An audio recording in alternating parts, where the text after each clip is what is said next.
So in your blog for Boston Magazine, you recently wrote about trouble that Boston Mayor Marty Walsh is having making his cabinet as diverse as he promised to make it.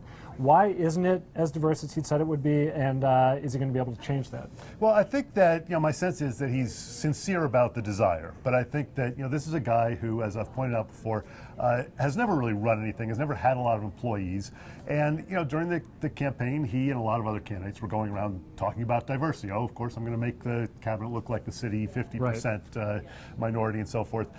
That's a very difficult thing to do. That's something that the large organizations put a large strategy into. It's whole departments dedicated to diversity. And it's not that easy. And he just, I think, didn't know that, and maybe didn't realize that his circles, people he trusts and people they trust, who end up coming to.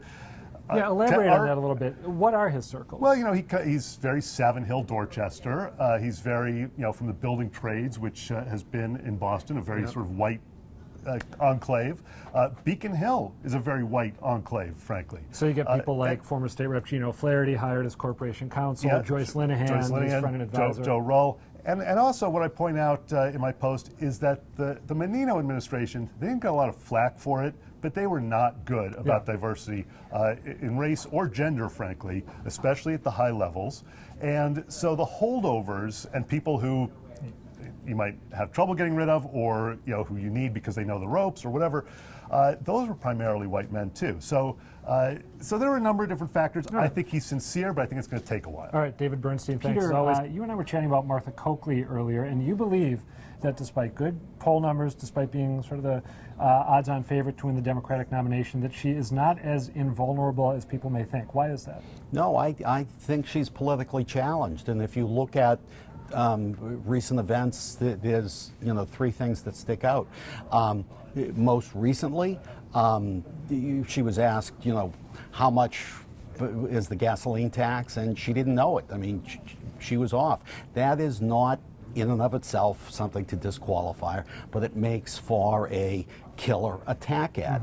Out of touch. Out of touch. Not attuned to the needs of regular people. The ad will say she's been too long on Beacon Hill. I mean, it's a boon for Charlie Baker. The second thing is a Mass Inc. poll that shows a majority of the people likely to vote in the upcoming elections want to be able to vote on casino gambling. She's done everything she could to keep it off the ballot. So yet again, another issue where she could be portrayed as being out of step. The third, and perhaps potentially most damaging, would be her defense of the Middlesex County prosecutor, who, for not being more vigorous in going after alleged murderer Jared Remy.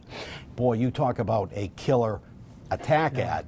There it is. Now, with the Middlesex DA issue, wouldn't that be risky for another Democrat or Charlie Baker to take note of in an ad? Wouldn't they be seen as trying to capitalize on a tragedy? It could be, but you've heard of outside groups. I have indeed. The third-party groups could come in there. All right, Peter Kadzis, thanks as always.